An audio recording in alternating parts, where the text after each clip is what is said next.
بسم اللہ الرحمن الرحیم۔ السلام علیکم۔ میرا شوہر ذہنی طور پر معذور تھا کیونکہ میں خون بہا میں بیاہ کرائی تھی۔ میرے بھائی کے ہاتھوں شوہر کا بھائی مارا گیا تھا۔ اس وجہ سے مجھ پر ظلم کے پہاڑ توڑے جاتے۔ سارا دن کام کرتی تھی، حویلی کی عورتیں مجھ سے کام کرواتی اور مرد مجھے اپنی جاگیر سمجھتے تھے۔ میرا دیور مجھ پر بری نظر رکھتا، میری عزت پر ہاتھ ڈالتا تھا۔ ایک روز روتے ہوئے اپنا غم ہلکا کرنے کے لیے پاگل شوہر کو سب بتایا تو پاگل شوہر نے ایسی حرکت کی جسے دیکھ کر میں دنگ رہ گئی۔ وہ تو پاگل ہونے کی ایکٹنگ۔ وہ میرے سامنے موت کے فرشتے کی طرح موجود تھا اور میں خود کو کوس رہی تھی کہ میں نے آج سٹور روم کی کنڈی کیوں نہیں لگائی۔ یہ تو میرے لیے زندگی موت کا مسئلہ تھا، میں کیسے بھول سکتی تھی، جبکہ وہ آہستہ آہستہ میری طرف بڑھ رہا تھا اور پھر اس نے میرے گلے سے دوپٹہ کھینچ کر دور پھینک دیا۔ میں زور زور سے چیخ رہی تھی مگر یہاں کوئی میری پکار سننے والا نہیں تھا، اور پھر اس نے ایک جھٹکے سے میری قمیض کا دامن پکڑ کر کھینچا اور قمیض پھٹتی چلی گئی۔ میں نے جلدی سے اپنے بال کھول کر آگے کیے اور گھٹنوں کے گرد لپیٹے ہوئے اپنا چہرہ ان میں چھپا لیا۔ میں رو رہی تھی اور اس سے رحم کی بھیک مانگ رہی تھی، مگر وہ بے رحم بنا مجھ پر حاوی ہوتا گیا اور اس طرح میں برباد ہو گئی۔ آج میری عزت لٹ گئی، جسے میں 3 سال سے بچا رہی تھی، آج تار تار ہو گئی، اور یہ سب کرنے والا کوئی اور نہیں بلکہ میرا دیور تھا۔ مجھے لگا تھا یہی قیامت کی گھڑیاں ہیں، لیکن میں نہیں جانتی تھی کہ میرے اوپر یہ قیامت روز بیتنے والی ہے۔ 18ویں صدی سے لے کر 21ویں صدی تک بہت کچھ بدل گیا ہے۔ انسان نے ترقی کی کئی منازل طے کر لی ہیں۔ جسمانی مشقت سے مشینوں پر اور مشینوں سے روبوٹ تک پہنچ گیا ہے۔ کچے مکانوں کی جگہ پکے مکانوں نے لے لی ہے۔ چھوٹے قصبے بڑے شہروں میں تبدیل ہو گئے، جگہ جگہ پر اسکول، کالج اور ہاسپٹلز کی سہولتیں میسر ہیں۔ دنوں کا سفر گھنٹوں اور گھنٹوں کا سفر منٹوں میں طے ہونے لگا ہے۔ فضاؤں کا سینہ چیر کر انسان خلا میں پہنچ گیا ہے۔ چاند اور دوسرے سیاروں پر بھی زندگی کے آثار ڈھونڈنے لگا ہے۔ مگر ترقی کے اتنے منازل طے کرنے کے باوجود اس صدی سے لے کر اس صدی تک ایک چیز متواتر قائم ہے، وہ ہے عورت کی تذلیل۔ کئی زمانے گزر جانے کے باوجود عورت آج بھی اس طرح ذلت اٹھا رہی ہے جیسے کہ زمانے جاہلیت میں اٹھا رہی تھی۔ ہاں، بس عورت کو رسوا کرنے کے انداز بدل گئے ہیں۔ پہلے زمانہ جاہلیت میں لوگ بیٹیوں کو پیدا ہوتے ہی دفن کر دیا کرتے تھے، پھر ہمارے پیارے نبی کریم صلی اللہ علیہ وآلہ وسلم کا دین آیا اور آپ صلی اللہ علیہ وآلہ وسلم سب کے لیے رحمت کا پیغام بن کر آئے۔ بیٹیوں کو ان کے حقوق ملنے لگے اور عورت کا بول بالا ہو گیا۔ اس زمانے میں عورت نے جنگوں میں بھی حصہ لیا، گھڑ سواری، تلوار بازی اور تیر اندازی بھی سیکھی، گھر داری بھی سنبھالی اور دین کی اشاعت کا کام بھی کیا۔ دین اسلام نے ماں کے قدموں میں جنت رکھ دی تو بیوی کو آدھا دین قرار دے دیا، بیٹی کو رحمت بنایا تو بہن کو غیرت بنا دیا، الغرض عورت کے ہر روپ کو محبت قرار دے دیا۔ مگر آج کا زمانہ پھر سے جاہلیت کا زمانہ بن گیا ہے۔ اب بیٹیوں کو زندہ دفن تو نہیں کیا جاتا، لیکن ایسے کام ضرور کیے جاتے ہیں جن سے بیٹیاں جیتے جی زندہ درگور ہو جاتی ہیں۔ کبھی انہیں تعلیم کے حق سے محروم رکھا جاتا ہے تو کبھی دگنی عمر کے مرد سے بنا اس کی مرضی پوچھے شادی کی جاتی ہے۔ کہیں پر عورت کو غنی کر دیا جاتا ہے تو کہیں اسے خون بہا کے بدلے دے دیا جاتا ہے۔ یہ معاشرہ کل بھی مردوں کا تھا اور آج بھی مردوں کا ہے۔ یہاں صرف مردوں کی اجارہ چلتی ہے، عورت کو اپنے لیے بولنے کا حق حاصل نہیں۔ میرے اوپر بھی میرے گھر کے مردوں کی اجارہ داری چلی تھی اور میں نے ایسے جرم کی سزا پائی تھی جو کبھی کیا ہی نہیں تھا۔ ستم یہ تھا کہ پڑھی لکھی ہونے کے باوجود میں اپنے لیے کچھ نہیں کر سکتی تھی۔ میں اپنی انہی سوچوں میں گم تھی جب میری کمر پر ایک زوردار لات پڑی اور میں درد کی شدت سے بلبلا اٹھی۔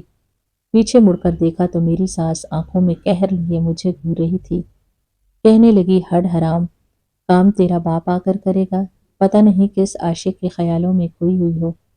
میں جلدی سے اٹھی اور ہڑبڑاتے ہوئے کام کرنا شروع کر دیا۔ اسی ہڑبڑاہٹ میں میرے ہاتھ سے کپ چھوٹ کر گرا اور ٹوٹ کر چکنا چور ہو گیا۔ میری ساس نے 3-4 گھونسے میری کمر میں رسید کیے اور کہنے لگی، یہ نقصان تیرا باپ آ کر نہیں بھرے گا، جب دیکھو کچھ نہ کچھ تباہی پھیلا کر رکھتی ہو۔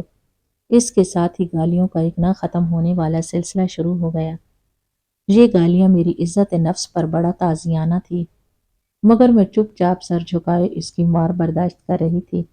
گالیاں سن رہی تھی مگر زبان سے اف تک نہیں کر سکتی تھی، کیونکہ میں خون بہا میں آئی تھی۔ میرے ساتھ ہونے والے سلوک پر ان سے پوچھنے والا کوئی نہیں تھا۔ میں ان کی جاگیر تھی، وہ جو چاہتے میرے ساتھ سلوک کرتے۔ ان سے پوچھنے والا کوئی نہیں تھا۔ گھر کی ہر عورت، یہاں تک کہ نوکرانی بھی مجھ سے برتر تھی۔ مرد مجھے اپنی جاگیر سمجھتے۔ میرا سسر اور میرے شوہر کے چھوٹے بڑے سب کزن مجھے ہوس بھری نظروں سے دیکھا کرتے تھے۔ میرا ایک دیور میرے کچھ زیادہ ہی قریب ہونے کی کوشش کرتا تھا، مجھ سے ہمدردی جتایا کرتا، مگر اس کی نظروں میں چھپے پیغام کو میں بآسانی پڑھ سکتی تھی، اس لیے اس سے ہر وقت ڈری سہمی رہتی تھی۔ میں جانتی تھی میری داد رسی کرنے والا یہاں کوئی نہیں ہوگا، اس لیے سب برداشت کرنے پر مجبور تھی۔ رات گئے سب کام نمٹا کر میں اسٹور روم میں چلی آئی تھی، کیونکہ یہی میرا گھر تھا جہاں پر میں نے بوسیدہ کپڑوں کے چند جوڑے رکھے ہوئے تھے۔ مجھے جو وقت ملتا تھا میں یہیں پر سو جایا کرتی تھی۔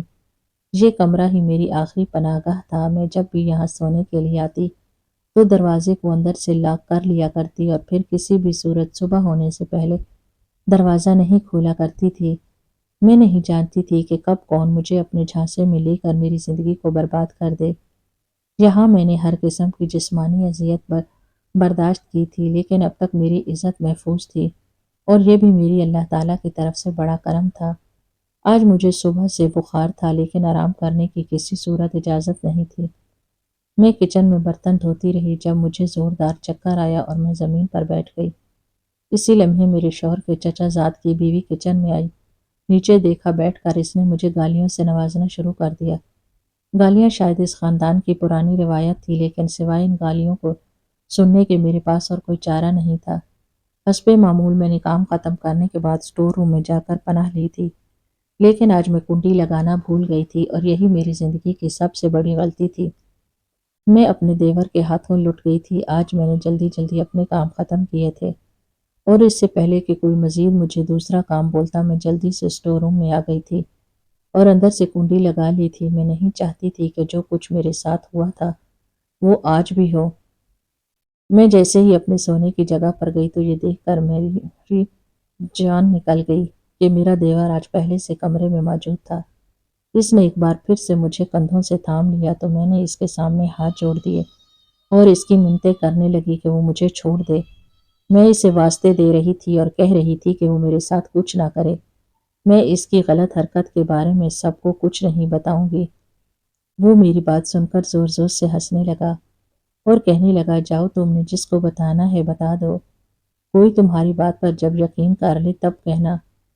تم خون بہا میں آئی ہو، تم ہماری غلام ہو، تم بھول گئی ہو جس وجہ سے میں تمہیں خون بہا میں لایا گیا ہے، یا میں تمہیں وہ وجہ یاد دلاؤں؟ سب تم سے نفرت کرتے ہیں۔ پہلے تو تمہاری بات پر کوئی اعتبار نہیں کرے گا، اور اگر کسی نے اعتبار کر بھی لیا تو بھی کوئی تمہیں انصاف نہیں دلائے گا کہ تم سب کی دشمن ہو۔ تمہارے ساتھ ہوئے اس سلوک پر کسی کو کوئی افسوس نہیں ہوگا۔ میں ایک بار پھر سے اس کی مضبوط گرفت میں پھڑ پڑا رہی تھی، اور وہ تھا کہ مجھ پر حاوی ہوتا جا رہا تھا۔ مجھے خود سے اور اپنے وجود سے نفرت ہو رہی تھی، لیکن میں اپنی زندگی کو ختم نہیں کر سکتی تھی۔ میرے ساتھ کچھ بھی کیا جاتا، لیکن مجھے حویلی والوں کے اس حد تک امیز سلوک کو ہمیشہ برداشت کرنا تھا۔ جب تک میری سانسیں تک چل رہی تھیں وہ انہیں خود ہی ختم کرنے پر قادر نہیں تھی۔ میری یہ پوری رات بھی اذیت میں روتے اور سسکتے ہوئے گزری، کیونکہ مجھے ایک پل کے لیے بھی میرے دیور نے نہیں چھوڑا تھا اور میری روح کی دھجیاں تک اڑا دی تھیں۔ میں نے رونے کی کوشش کی تو میری آنکھوں میں آنسو بھی نہیں آ رہے تھے، اور نہ ہی مجھ سے رویا جا رہا تھا۔ میری آنکھوں سے یہاں سے ٹوٹ کر گرے، اور پہلی بار میں نے اللہ سے شکوہ کیا اور کچھ نہیں بھی دیا تھا، نہ صحیح بھلے مجھے خون بہا میں دے دیا تھا، مگر کم از کم اتنا ہوتا کہ میرے شوہر کے حواس تو بحال ہوتے۔ میرے ساتھ بھلے ہی جانوروں جیسا سلوک کیا جاتا، لیکن میری عزت تو محفوظ رہ جاتی۔ ایک ذہنی مریض کے ساتھ میری شادی ہو چکی تھی جو بالکل پاگل تھا۔ اسے پتہ ہی نہیں تھا کہ میں اس کی بیوی ہوں، تو میری عزت کی حفاظت کیا خاک کرتا۔ آنسو میری آنکھوں سے ٹوٹ ٹوٹ کر بہہ رہے تھے۔ میں اس وقت صرف اور صرف اپنے لیے موت مانگ رہی تھی۔ صبح فجر کی اذانوں سے کچھ دیر پہلے میرا دیور خود بھی تھک گیا تو مجھے ایک ٹھوکر رسید کرتے ہوئے وہاں سے چلا گیا۔ جبکہ میں ویسے ہی بے یاروں مددگار پڑی رہ گئی۔ میں نے اٹھ کر اپنے گرد دوپٹہ لپیٹا اور اپنے شوہر کے کمرے کے پاس جا کر بیٹھ گئی۔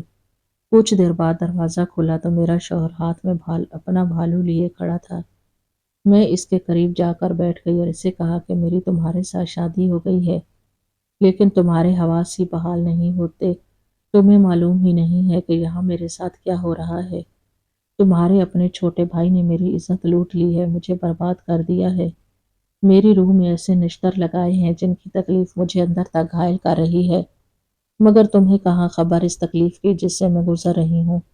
اپنے بھائی کی موت کا تم نے خوب بدلہ لے لیا، مجھے جیتے جی مار دیا ہے۔ میرے بھائی نے قتل کیا تھا تو اس سب میں میرا کیا قصور تھا؟ خون بہا کے بدلے میری جان ہی لے لیتے۔ میں اپنے دل کا غم ہلکا کر رہی تھی۔ ایسا پہلی بار ہوا تھا کہ میں اپنے شوہر کے کمرے میں آئی تھی اور اس سے کوئی بات کر رہی تھی، کیونکہ اب میرا دل بھر چکا تھا، میری برداشت ختم ہو چکی تھی۔ مجھے کوئی ایسا چاہیے تھا جس کے ساتھ میں اپنا غم بانٹ سکتی۔ کافی دیر اپنا دل کا حال سنانے اور اپنا دل ہلکا کرنے کے بعد میں نے اب یہاں سے جانا چاہا، کیونکہ اگر کوئی مجھے یہاں اپنے شوہر کے ساتھ بیٹھے دیکھ لیتا تو قیامت آ جاتی۔ بھلے ہی میرا شوہر پاگل تھا لیکن پھر بھی مجھے اس کے قریب تک نہیں بھٹکنے دیا جاتا تھا۔ میں نے اسے دور سے ہی ایک دو بار دیکھا تھا۔ اس وقت بھی میں جیسے ہی اپنے دل کا حال سنا کر جانے کے لیے اٹھی تو اس نے ایک جھٹکے سے میرا ہاتھ پکڑ لیا۔ میں نے سہم کر اس کی طرف دیکھا۔ مجھے لگا تھا کہ اب یہ مجھے مارے پیٹے گا، یہ شور مچائے گا، میرے ساتھ کوئی غلط سلوک کرے گا۔ مگر یہ جان کر میری حیرت کی انتہا نہ رہی کہ میرا شوہر تو پاگل ہونے کا ناٹک کر رہا تھا۔ وہ تو اچھا بھلا تھا، اور پھر اس نے جو کچھ میرے ساتھ… میں اپنے گاؤں کی پہلی لڑکی تھی جو یونیورسٹی لیول تک گئی تھی۔ میں انتہا درجے کی فرما بردار تھی اور بے حد ذہین تھی۔ میرا اکیڈمک ریکارڈ شاندار تھا اور میرے ریکارڈ کو دیکھتے ہوئے میرے ابو نے مجھے یونیورسٹی میں بھی ایڈمیشن دلوا دیا۔ سبھی میری بہت تعریفیں کرتے تھے۔ گاؤں میں سب اپنی بیٹیوں کو میری مثالیں دیا کرتے تھے۔ میں 3 بھائیوں کی بے حد لاڈلی بہن تھی۔ خوشیوں کے ہنڈولوں میں جھولتے ہوئے دن بہت ہی خوبصورتی سے گزر رہے تھے، مگر مجھے خبر نہیں تھی کہ خوشیوں کے دن بہت مختصر ہیں اور جلد ہی ختم ہونے والے ہیں۔ میرے سر پر آزمائشوں اور مصیبتوں کا ایک پہاڑ ٹوٹنے والا ہے۔ ہماری بربادی کی داستان اس وقت شروع ہوئی جب میرے سب سے چھوٹے بھائی کے ساتھ والے گاؤں کے لڑکے کی دوستی ہو گئی۔ وہ لڑکا وڈیرا خاندان سے تعلق رکھتا تھا۔ ابو کو جب ان دونوں کی دوستی کے متعلق پتہ چلا تو ابو نے میرے چھوٹے بھائی کو اس سے باز رکھنا چاہا اور کہا کہ فہیم ایسا نہ کرو، وہ وڈیرا خاندان سے تعلق رکھتے ہیں اور ہم انتہائی شریف لوگ ہیں، کہیں ایسا نہ ہو کہ ان کی دوستی ہمارے گلے پڑ جائے، کچھ ایسا ہو جائے جس کا بھگتنا ہمیں ساری زندگی بھگتنا پڑے۔ ابو انتہائی شریف النفس انسان تھے، پڑھے لکھے تھے، بینک میں اعلیٰ عہدے پر فائز تھے، لیکن اپنی روایات سے جڑے ہوئے تھے۔ انہوں نے آج تک اس گاؤں کو نہیں چھوڑا تھا جس میں ان کا جنم ہوا تھا۔ ہر روز شہر میں بینک آنے جانے کے لیے انہیں 1.5 گھنٹے کا وقت لگا کرتا تھا، مگر وہ یہ سفر بخوشی طے کر لیا کرتے تھے۔ وہ بچپن سے ہی یہیں پلے بڑھے تھے، اس لیے انہیں یہاں کے لوگوں کی خصلت کا اچھے طریقے سے اندازہ تھا۔ وہ نہیں چاہتے تھے کہ کوئی مصیبت ہمارے گلے پڑ جائے، اور پھر وہی ہوا جس کا ڈر تھا۔ فہیم نے ابو کے سمجھانے کے باوجود بھی وڈیروں کے لڑکے کے ساتھ دوستی نہ چھوڑی، اور وہ لڑکا ابو سے بھی ملا اور ہمارے گھر بھی آنے جانے لگا۔ میرے دوسرے بھائیوں کے ساتھ بھی اس کی دوستی ہو گئی۔ وہ ایک اچھا اور شریف لڑکا تھا، اس لیے ابو نے بھی فہیم اور اس لڑکے کی دوستی کی مخالفت کرنا بند کر دی۔ میں نے بھی اسے 1-2 بار دور سے ہی دیکھا تھا، کیونکہ اس کی دوستی صرف بیٹھک تک محدود تھی۔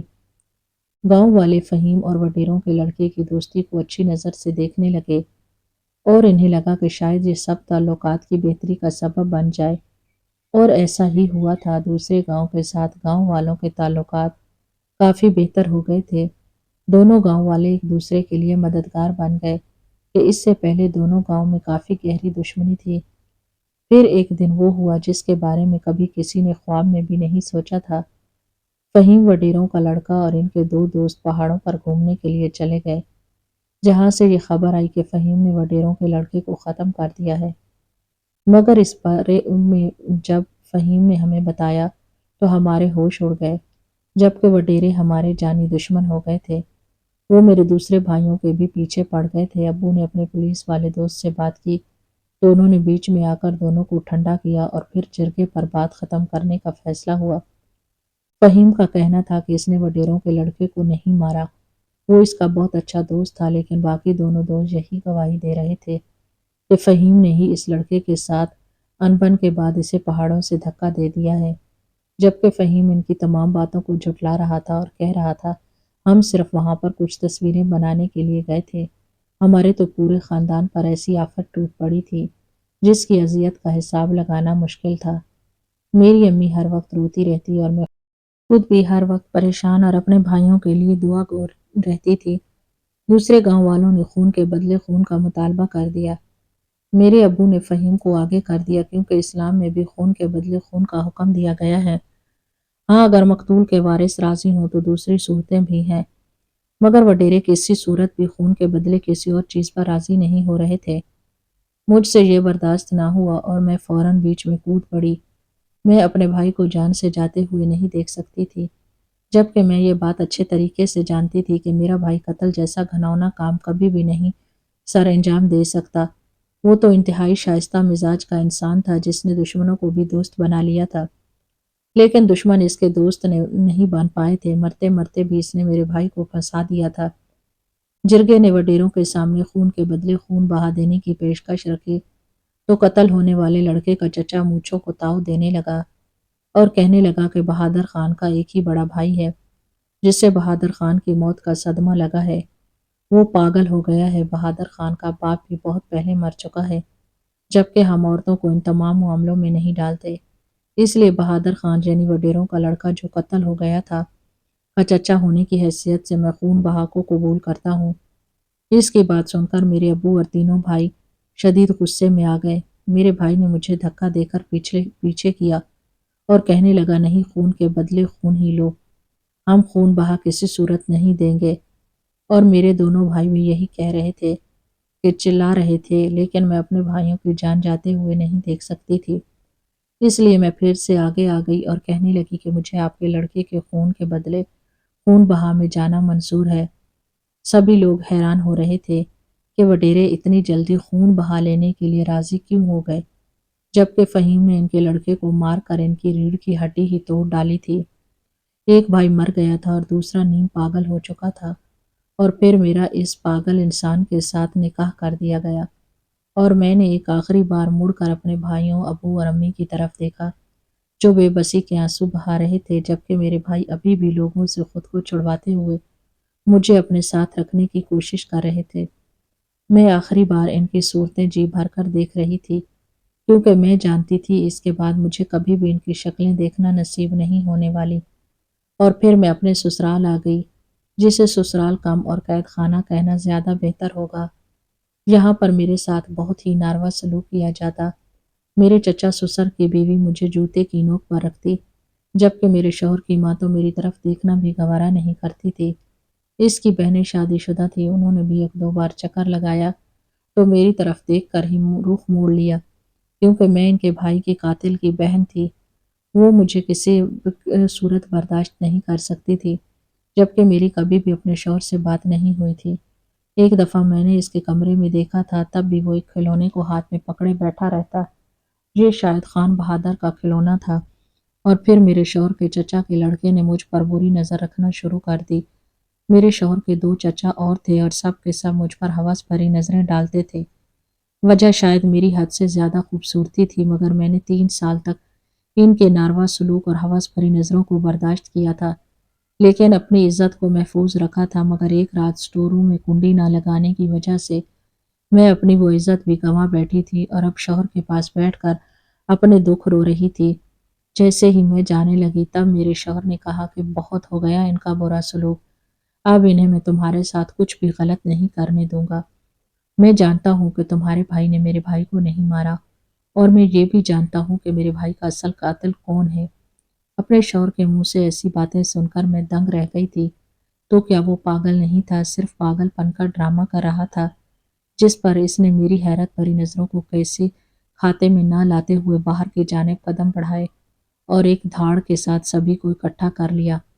میرے شوہر کے چچا بھی اس کے سامنے اس طرح سر جھکائے کھڑے تھے جیسے وہ ان کا کوئی حاکم اعلیٰ ہو، اور وہ سارے اس کے غلام۔ میں بے یقینی سے یہ سب مناظر دیکھ رہی تھی۔ میرے شوہر نے میرے چچا سسر کا گربان پکڑ لیا اور کہا کہ اس کی دولت اور جائیداد کے لیے آپ اس حد تک گر جائیں گے، میں نے کبھی نہیں سوچا تھا۔ آپ نے میرے بہادر کو مار دیا، آپ نے اس کا خون کر دیا اور پھر ساتھ والے گاؤں کو لڑکے کو بے گناہ ہوتے ہوئے بھی گناہ گار قرار دے دیا، جبکہ آپ اچھے طریقے سے جانتے تھے کہ بہادر خان اس لڑکے کی کتنی تعریف کرتا تھا، اس میں اس کی جان بسا کرتی تھی، اور ان سب سے نیت نہ بھری تو ان کی لڑکی کی خوبصورتی دیکھ کر میرے بھائی کا خون بہا لے لیا۔ آپ ہمارے اتنے ہی سگے ہوتے تو خون کے بدلے خون کا مطالبہ کرتے، نہ کہ ان کی لڑکی کی خوبصورتی دیکھ کر میرے لیے بھائی کا خون معاف کر دیتے۔ میرا شوہر گرج رہا تھا، میرے چچا سسر کی ٹانگیں کانپ رہی تھی، اور یہی حال ان کی اولادوں کا تھا۔ میرے شوہر نے ان تمام لوگوں کو اپنے گھر سے نکال دیا۔ میں رات گئے تک کچن میں بیٹھی رہی تھی، میری ساس نے بھی مجھ سے معافی مانگ لی تھی، لیکن میں اپنے شوہر کے سامنے کیسے جاتی اور اسے کیا کہتی، جبکہ میں تو اس کے لائق بھی نہیں رہی تھی۔ میں نے سوچ لیا تھا اپنے شوہر سے میں مطالبہ کروں گی کہ مجھے میرے مائکے واپس بھیج دیا جائے۔ میں رات جیسے تیسے کچن میں ہی بسر کر لیتی ہوں۔ میں نے برتن دھونے والے شیلف پر اپنا سر رکھا اور وہیں بیٹھے بیٹھے سو گئی۔ ابھی مجھے سوئے ہوئے کچھ دیر ہی گزری تھی جب اچانک عجیب سے احساس سے میری آنکھ کھلی۔ میں نے آنکھ کھول کر سامنے دیکھا تو میرا شوہر میرے سامنے بیٹھا ہوا تھا اور میرے چہرے پر آئے ہوئے بال پیچھے ہٹا رہا تھا۔ میری سانسیں حلق میں ہی اٹک گئی۔ اس نے میرا ہاتھ پکڑ کر مجھے کھڑا کیا اور کہا کہ فوراً منہ دھو کر کمرے میں آؤ، مجھے ضروری بات کرنی ہے۔ میرا شوہر تو حکم سنا کر چلا گیا تھا، جبکہ میں دھڑکتے دل کے ساتھ ابھی بھی وہیں کھڑی ہوئی تھی۔ مجھے ایسے لگ رہا تھا جیسے میرا شوہر مجھے قبول کر لے گا۔ میں نے منہ دھویا اور اس کے کمرے کی طرف قدم بڑھا دیے۔ میرے قدم من بھاری ہو رہے تھے اور میرا جانے کو بالکل بھی دل نہیں کر رہا تھا، لیکن مجھے اس کا سامنا تو کرنا ہی تھا۔ یہی سوچ کر اپنے دل کو مضبوط کرتے ہوئے میں اس کے کمرے میں چلی گئی۔ میں اپنے شوہر کے سامنے جا کھڑی تو اس نے میرا ہاتھ پکڑ کر مجھے اپنے سامنے بٹھا لیا اور کہنے لگا کہ سب سے پہلے تو میں تم سے شکوہ کرنا چاہتا ہوں کہ تمہارے ساتھ اس قدر برا سلوک ہو رہا تھا، اس کے باوجود بھی تم نے مجھے بتانا ضروری نہیں سمجھا۔ تم نے پہلے مجھ سے یہ سب کیوں نہیں کہا؟ یہاں تک کہ کوئی تمہیں ہوس بھری نگاہوں سے دیکھتا رہا، تمہاری عزت کے ساتھ کھیل گیا، تب بھی تم نے مجھے بتانا گوارا نہیں کیا۔ تم تو شہر کی پڑھی لکھی لڑکی ہو، کیا تمہیں معلوم نہیں تھا کہ تمہارے حقوق کیا ہیں؟ تب میری آنکھوں سے آنسو برسنے لگے۔ میں نے اسے کہا کہ آپ کے حواس بحال نہیں تھے اور نہ ہی مجھے آپ سے ملنے دیا جاتا تھا، یہاں تک کہ کوئی مجھے آپ کے سامنے بھی آنے نہیں دیتا تھا، تو پھر میں کیسے آپ کو سب کچھ بتاتی؟ آج بھی جب میری برداشت ختم ہو گئی تو میں آپ کے پاس آئی۔ میرے شوہر نے بے اختیار مجھے سینے سے لگا لیا اور کہنے لگا کہ اب تک تم نے بہت برداشت کر لیا ہے۔ میں پاگل نہیں ہوا تھا، بس سچ جاننا چاہتا تھا اور اپنے بھائی کے قاتل کا پتہ لگانا چاہتا تھا۔ مجھے تمہارے بھائی پر یقین تھا کہ وہ میرے بھائی کا قتل نہیں کر سکتا۔ تم فکر نہ کرو، تمہیں تمہارے گھر والوں سے کل ضرور ملوا کر لاؤں گا، اور آج سے ہم اپنی زندگی کی نئی شروعات کرتے ہیں۔ گزری تمام باتوں کو بھول جاؤ، اگر ہو سکے تو پلیز مجھے معاف کر دو۔ میں نے آہستگی سے اس کے سینے پر سر رکھ کر آنکھیں بند کر لی، کیونکہ لمبی مسافت کے بعد اب مجھے گھنی چھاؤں نصیب ہوئی تھی۔ ناظرین، اس طرح کی مزید سبق آموز کہانیاں سننے کے لیے ہماری ویڈیو کو لائک کریں، شیئر کریں اور چینل کو سبسکرائب کریں۔